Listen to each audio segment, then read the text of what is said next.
La casa Lannister, señores de la inexpugnable Roca Casterly, se alza como una de las estirpes más ricas, orgullosas y formidables de las grandes casas de los 7 reinos. En los tiempos en los que los dragones eran solo mitos del este, ellos dominaban las tierras del occidente bajo el título de Reyes de la Roca, y tras la llegada de Aegon el Conquistador y su bautismo de fuego, cambiaron sus coronas por el título de Guardianes del Occidente, aunque ni siquiera entonces su poder menguó.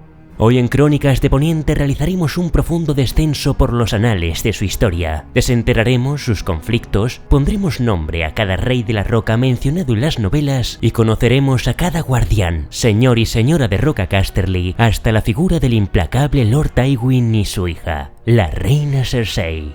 Estas son pues las crónicas de hoy, así que afilad espadas, echaos el escudo al hombro y comenzamos.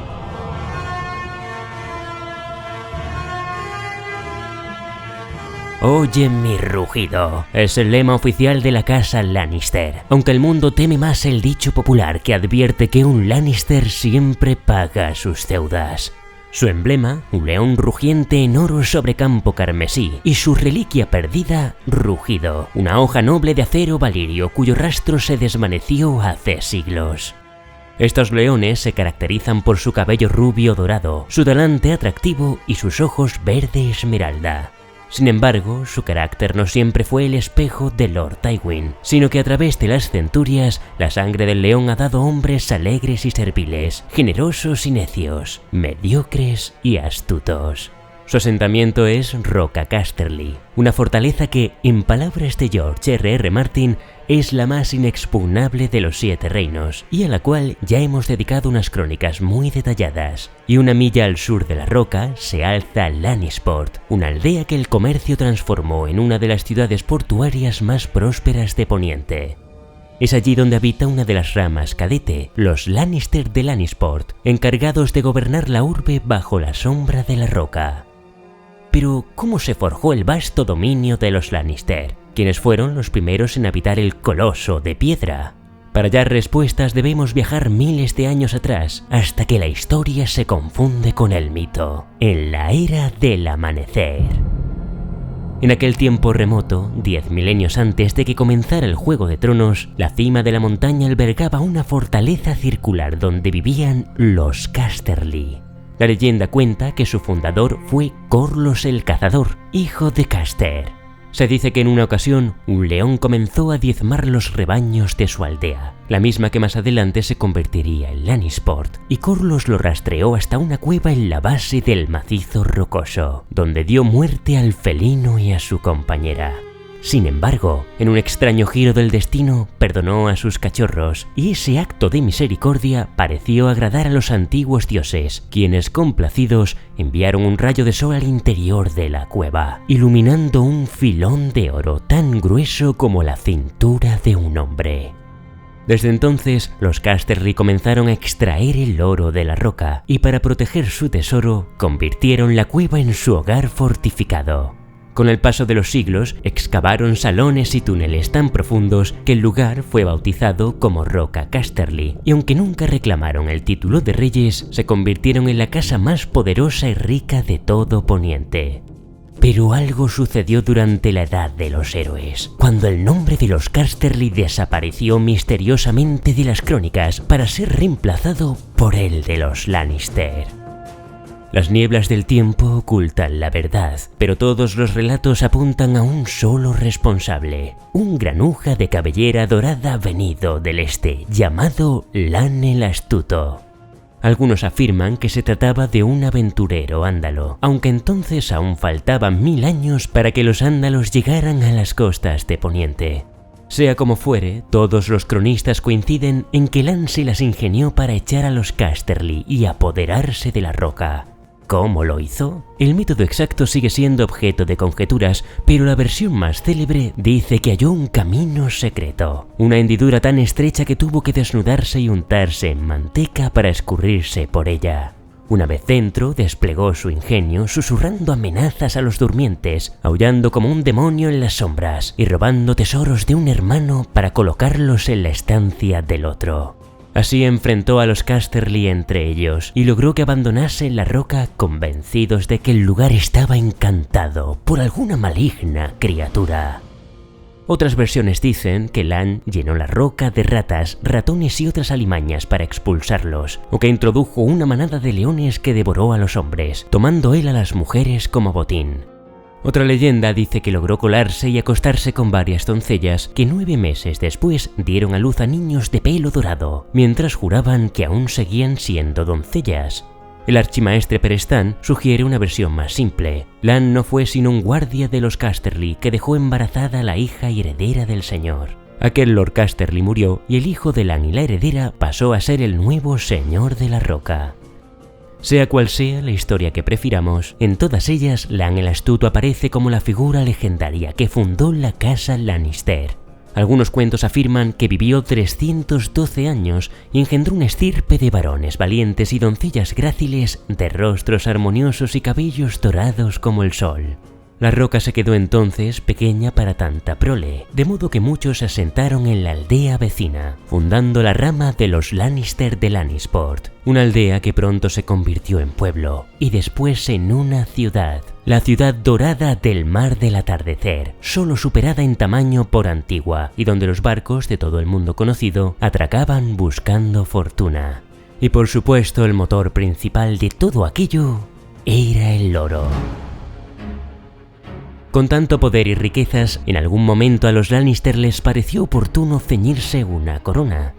El primer monarca fue Loreon, conocido como Loreon el León.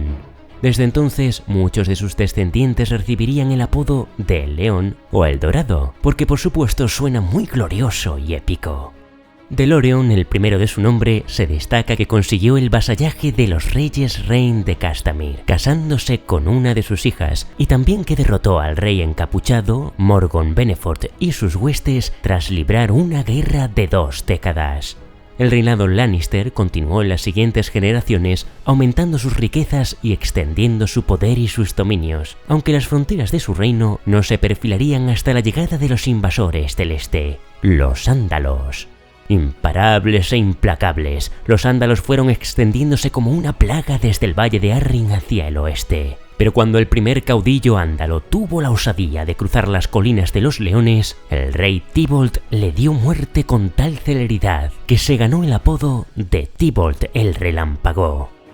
Con el tiempo, el rey Tyrion III y más tarde su hijo Geralt II comprendieron que la fuerza no bastaría para contener la invasión ándala, de modo que en lugar de sacar sus espadas, pusieron fin a los ataques mediante anillos de compromiso, casando a los caudillos invasores más poderosos con las hijas de las grandes casas de las tierras del oeste, al tiempo que tomaban a sus hijos como pupilos para garantizar la paz.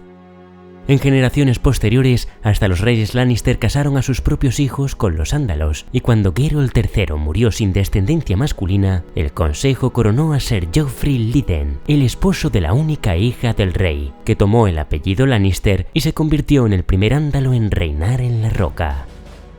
Muchos le sucederían antes de la llegada de los dragones, pero desconocemos todos sus nombres.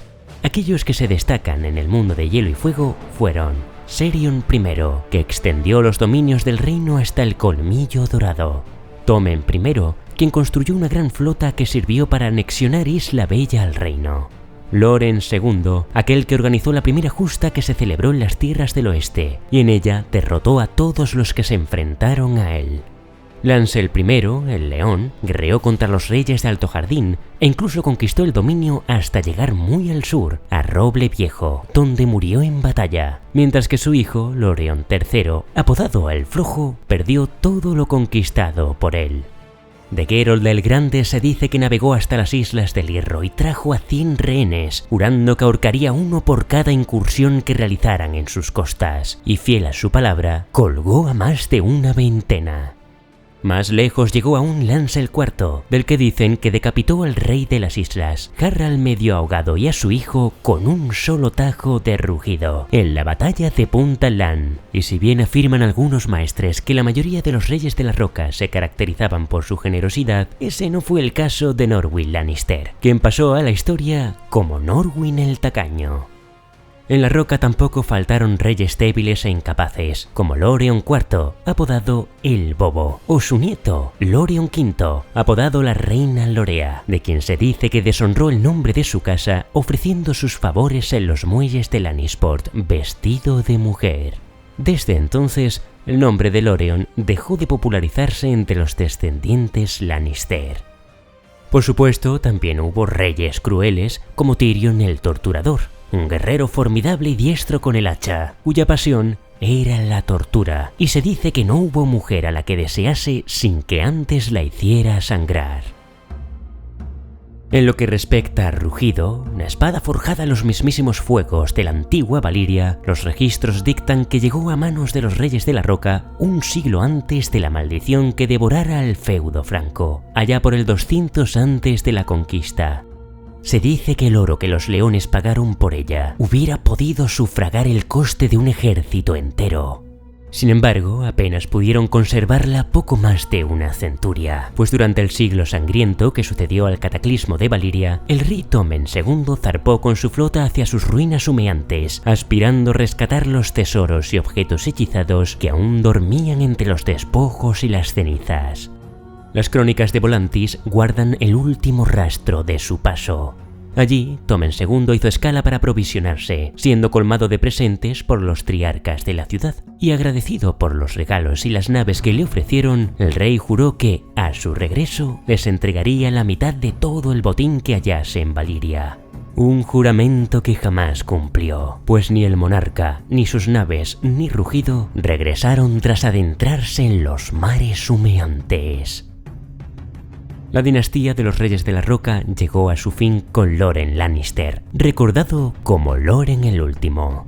Ante la amenaza de Aegon el Conquistador, los Lannister sellaron una alianza histórica con la Casa Gardener, con la que lograron congregar a la hueste más imponente que Poniente hubiera visto jamás, con 55.000 efectivos, nada menos que 5 veces más que la que dirigían los Targaryen. Sin embargo, en la batalla del Campo de Fuego la superioridad numérica fue devorada por las llamas de los dragones. Valerion, Vhagar y Meraxes calcinaron a miles de hombres y extinguieron el linaje de los Gardener. Y presenciando aquel horror, Loren comprendió que contra los dragones no había victoria posible, de modo que optó por hincar la rodilla ante Aegon y depositar su corona a sus pies. A cambio, el dragón nombró al león señor de Roca Casterly y guardián del occidente. El nuevo gobierno de la casa Lannister, ya nunca más como reyes, comenzó con un matrimonio. Las reinas Visenya y Rhaenys tenían intención de mantener unidos a los 7 reinos, esperaban conseguirlo mediante matrimonios concertados. Uno de ellos fue el del hijo y heredero de Loren, cuyo nombre desconocemos, con una noble de la casa Redwyne del Rejo. Pero pese a todo, los Lannister eran orgullosos y aun como meros señores despojados de su corona, no tenían intención de mendigar el favor del trono de hierro, de modo que no tuvieron ningún papel significativo durante los primeros años del reinado de la Casa del Dragón. A diferencia de su predecesor, Lyman, el segundo Lord Lannister, no se contentó con observar desde la distancia, sino que se implicó en los asuntos de la corona al abrir las puertas de la Roca al príncipe Aegon y la princesa reina Targaryen cuando fueron acorralados por la furia de la fe militante. Ni siquiera cuando el tío de ambos, Maegor el Cruel, se autoproclamó rey y exigió la entrega de sus sobrinos, el señor de Roca Casterly flaqueó. No. Lyman se mantuvo firme, desafiando las órdenes de desembarco del rey. No obstante, el león siempre es cauteloso, y cuando Aegon partió para reclamar su derecho frente a su tío, Lord Lyman no arriesgó su propia cabeza. En su lugar, para no mancharse más las manos en el conflicto, permitió que 500 hombres marcharan bajo el estandarte de su bastardo, Ser Tyler Collina. Desafortunadamente, Aegon pereció en la batalla sobre el Ojo de Dioses y Lyman se sumergió en un silencio estratégico, aguardando hasta que el joven príncipe Jaehaerys alzó sus estandartes contra Maegor. Y entonces, y solo entonces, la casa Lannister unió su rugido al del nuevo pretendiente. La hospitalidad de los Lannister también tiene un precio, y durante el reinado de Jaehaerys el Conciliador, las ambiciones de Lord Lyman quedaron al descubierto, cuando, en un momento de apuro, acogió de nuevo a la princesa reina. Esta vez la agasajó con un festín y le ofreció magníficas estancias, solo con la intención de que ella respondiera regalándole uno de los 3 huevos de dragón que poseía. Con un dragón, Lord Lyman pretendía convertir su casa en la segunda del reino. Pero tales aspiraciones se desvanecieron cuando la princesa, percibiendo la codicia tras la generosidad de sus anfitriones, decidió abandonar la fortaleza.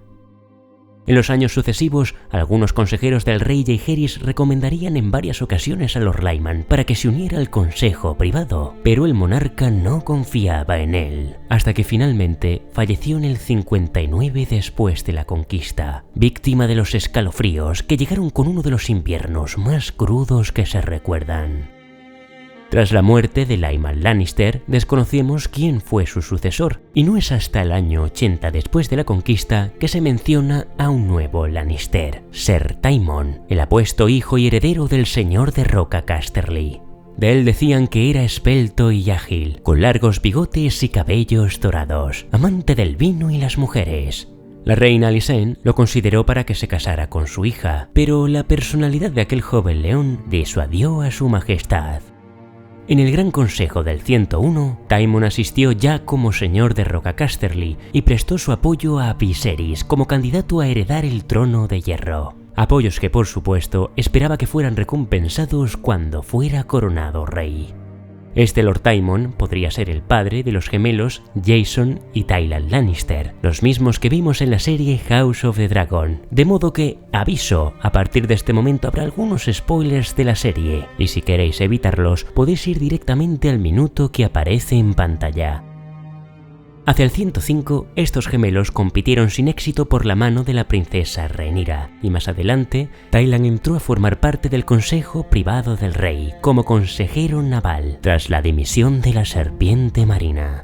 Durante la danza de los dragones, Tyland también ostentaría el cargo de Lord Consejero de la Moneda, mientras su hermano, Jason, como señor de Roca Casterly, lideró una hueste de 8000 efectivos en favor del rey Aegon II. Como muchos otros señores de Poniente que habían vivido el largo periodo de paz bajo el reinado de Viserys, el espléndido Jason no tenía experiencia en batalla y murió en el primer enfrentamiento, intentando cruzar el Forca Roja. Le sucedió entonces su hijo Loreon, un niño de apenas 4 años, de modo que recayó en su madre, Joanna Lannister, la tarea de ejercer como regente y defender las tierras del oeste de la furia de Dalton Greyjoy, el Kraken Rojo. Los hijos del hierro saquearon y atacaron las costas, cebándose especialmente con Isla Bella. Pero cuando Dalton murió, la justicia de la roca fue implacable, y su hijo de sal, Rodrik, fue capturado y castrado, terminando sus días como el bufón de la corte de Loreon. No sabemos cuánto vivió Loreon, pero dado que fue señor de Roca Casterly desde muy temprana edad, es posible que sobreviviera a los reinados de Aegon III, Daeron II, Baelor el Santo, Viserys II y Aegon IV. En cualquier caso, no tenemos registros de otros señores de Roca Casterly, hasta Lord Daemon Lannister, el León Gris, bisabuelo de Lord Tywin. Es a partir de este personaje del que ya sí tenemos un árbol genealógico oficial que va desde Daemon hasta los descendientes de Tywin. De él sabemos que fue señor de Roca Casterly durante el reinado de Daeron II y participó en muchos torneos, siendo descabalgado en su juventud por Ser Arlan del Árbol de la Moneda, mentor de Ser Duncan el Alto. En el 196, durante la primera rebelión Fuego Oscuro, también fue derrotado por Ser Quentyn Ball, quien logró atacar las tierras del oeste y llegar hasta las puertas de Lannisport. Años más tarde, en el torneo de Vado Ceniza, en el que también estuvieron Dunk y Egg, el León Gris fue derrotado de nuevo, aunque esta vez en una justa contra la Rosa de Alto Jardín, Lord Leo Tyrell, uno de los caballeros más renombrados de la historia del dominio. Su último combate lo libró en el 110, donde fue derrotado por la enfermedad de la gran epidemia primaveral, y entonces fue sucedido por su hijo Tybolt. Este nuevo señor de la roca mantuvo a su lado como consejero a su hermano Gerold, un hombre que demostraría ser muy capaz para el gobierno de las tierras del oeste. El primer gran reto al que tuvieron que enfrentarse juntos fue, cómo no, a la amenaza de los Hijos del Hierro, liderados esta vez por Lord Aegon Greyjoy. Ante la falta de respuesta por parte del rey Aerys I y su mano del rey Brynden Ríos, Tybolt ordenó la construcción de una gran flota para contraatacar y asaltar las Islas del Hierro. Pero la tragedia no dejaba de acechar en la roca, y los dioses tenían otros planes para él, pues a pesar de ser un hombre joven y saludable, murió un año más tarde en circunstancias sospechosas. Su hija de 3 años, Serel, le sucedió, pero no sobrevivió ni un año como señora de la roca, y entonces las sospechas recayeron sobre su regente, su tío Geralt, quien como nuevo señor de Roca Casterly y guardián del occidente, pasaría a la historia como Geralt del Dorado. Si bien es cierto que muchos de sus vasallos no le guardaban ningún aprecio, pues lo veían como un mataparientes que había acabado con su hermano y su sobrina, algunos cronistas afirman que demostró ser un señor hábil y astuto, que logró aumentar considerablemente el comercio en Lannisport y la riqueza y el poder de la casa Lannister. En sus 31 años de gobierno tuvo 2 esposas, la primera, Lady Alysanne Farman, que murió sin dejar descendientes, y la siguiente, Lady Rohanne Weber, la misma que aparece en la segunda historia del Caballero de los 7 Reinos. Ella le daría 4 hijos, los gemelos Tywall y Tion, Tytos y Jason, pero tras el nacimiento de su 4º hijo, Rohanne desapareció en extrañas circunstancias. 4 años más tarde, la tragedia volvió a golpear al león, cuando su heredero, Tywall, cayó en el asalto a picaestrella junto al rey Maekar. Para entonces, la influencia de Lord Geralt era tal que su voz resultó decisiva en el Gran Consejo para coronar a Aegon V. En sus últimos años, tras una boda doble que unió a sus hijos Tion y Tytos con Elyn Rain y Jane Marbrand respectivamente, el viejo león se retiró a sus aposentos para dedicarse a sus libros. Sin embargo, la ausencia del señor y la debilidad de Tion y Tytos dejó un vacío que la ambiciosa Elyn Rain no tardó en ocupar, gobernando Roca Casterly. Aquella situación tocó su fin con la muerte de Tion en la 4ª rebelión Fuego Oscuro. Temiendo entonces perder su posición, su viuda Elyn se acostó con el nuevo heredero, Tytos, intentando persuadirlo de que abandonase a su esposa y la tomara a ella en su lugar. Y cuando aquello llegó a oídos del viejo señor, el león dormido despertó. Lord Geralt recuperó el mando con una fuerza renovada, expulsó a Lady Rain casándola con el viejo Walderan Tarbeck y dedicó sus últimos días a intentar fortalecer el espíritu de su hijo Tytos para el gobierno que estaba por venir. Un esfuerzo que resultaría en vano. Fue en el 244 cuando Tytos heredó el señorío de su padre, y la historia lo recuerda como un hombre cuya debilidad le hizo ganarse apodos como el León Desdentado, el León Alegre o Lord Desgobierno. Se dice que era complaciente con sus vasallos, les prestaba dinero, pero no tenía el valor de reclamarlo, hasta el punto de que finalmente perdonaba las deudas. Pronto hasta los señores menores y mercaderes de Lannisport empezaron a acudir en masa a la roca para solicitar un préstamo, y aquellos que antes se reían de él comenzaron a reírse de él. Regalaba tierras, concedía honores y hasta casó a su hija Jenna con el segundo hijo de Lord Walder Frey, con el único propósito de complacerlo. Un ultraje al que solo su primogénito, el joven Tywin, se opuso. Poco después, Tytos envió lejos de allí a Tywin, a desembarco del rey, para que sirviera como paje en la corte del rey Aegon V. Tytos y Jane tuvieron un total de 5 hijos, pero con el nacimiento del último, Geryon, Lady Jane murió, y el León Alegre perdió su alegría, abandonando a su suerte el gobierno de la Roca, y la región no tardó en llenarse de forajidos y bandidos. Tal fue el caos que se desató en las tierras del oeste que el Trono de Hierro se vio obligado a intervenir hasta en 3 ocasiones, mientras la fortuna de los Lannister se desangraba entre las risas de sus vasallos. Aquel desgobierno tocó a su fin tras la 5ª y última rebelión Fuego Oscuro, la Guerra de los Reyes Nueve Peniques. De ella regresó a su hogar el primogénito de la casa, Ser Tywin Lannister, quien convertido ya en un caballero curtido en el campo de batalla, se propuso recuperar el lugar que le correspondía a la casa Lannister.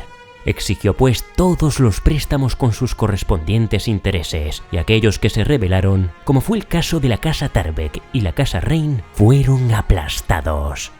En sus últimos años, mientras Tywin ejercía como mano del rey en la corte de Aerys II, Tytos engordó considerablemente y se entregó a los brazos de su amante, la hija de un candelero, que lucía los vestidos y joyas de la difunta Lady Jane. Se sentaba junto a Tytos en las audiencias y tomaba decisiones sobre el servicio de Roca Casterly. Finalmente, en el 165, a Lord Tytos le reventó el corazón y su hijo Tywin tomó su lugar.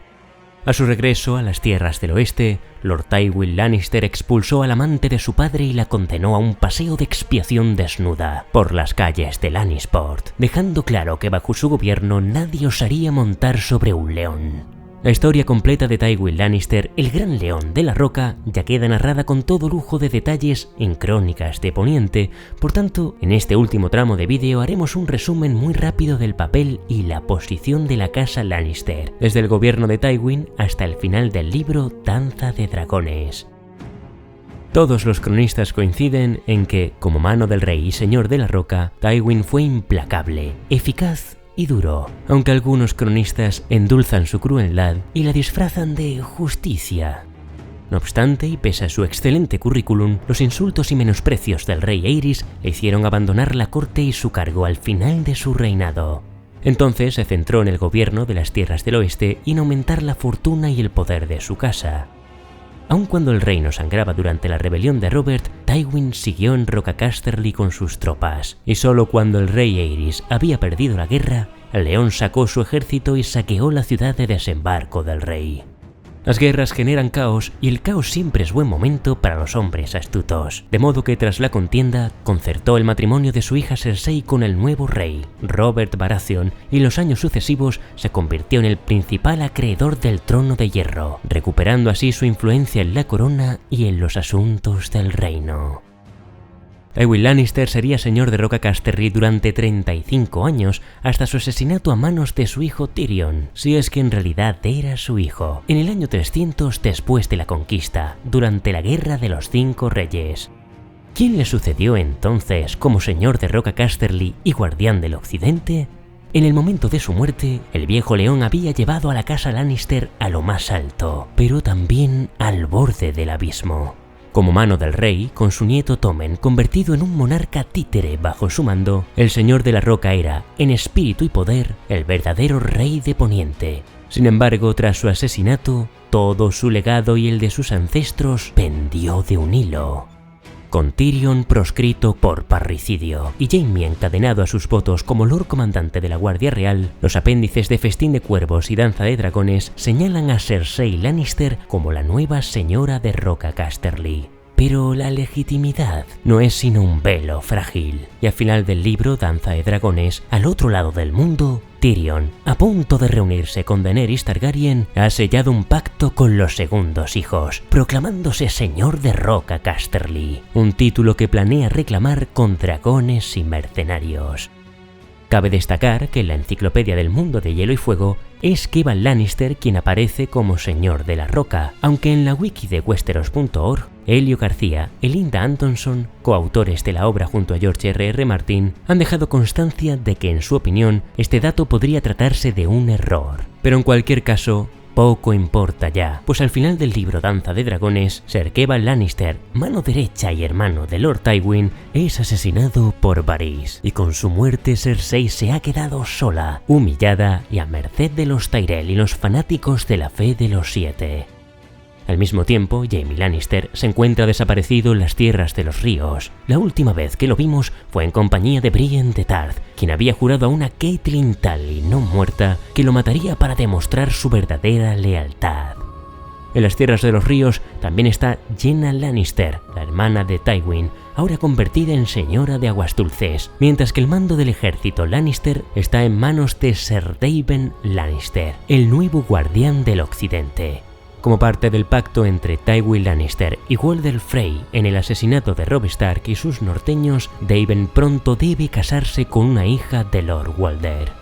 Y con las piezas ya dispuestas en el tablero de juego, surgen las preguntas. ¿Lograrán Daemon y Jenna Lannister mantener Aguas Dulces o serán víctimas de la venganza que espera consumar Lady Corazón de Piedra? ¿Qué posibilidades tiene el rey Tommen de sobrevivir un libro más? ¿Qué ha pasado con Jaime? cómo esquivará su sentencia Cersei Lannister en su momento más vulnerable. Y si bien nadie duda que Tyrion es un león por parte de madre, también lo es por parte de padre, o quizá también sea un dragón. Y sobre todo, logrará regresar a Poniente para alzarse como el señor del asentamiento más rico de los 7 reinos. Preguntas que esperan respuestas en Vientos de Invierno. Y hasta aquí todo lo que sabemos por ahora de la historia de la casa Lannister. En Crónicas de Poniente tenéis muchos vídeos recomendados para complementar estas crónicas, como por ejemplo Las lluvias de Castamere, Roca Casterly o la historia de Tywin, Cersei, Tyrion y Jaime. Gracias como de costumbre a mis paladines, mis mecenas de Patreon y mis espadas leales, los miembros del canal por su apoyo incondicional. Recuerda darle a me gusta si te ha gustado este vídeo y suscríbete al canal para más crónicas del mundo de hielo y fuego.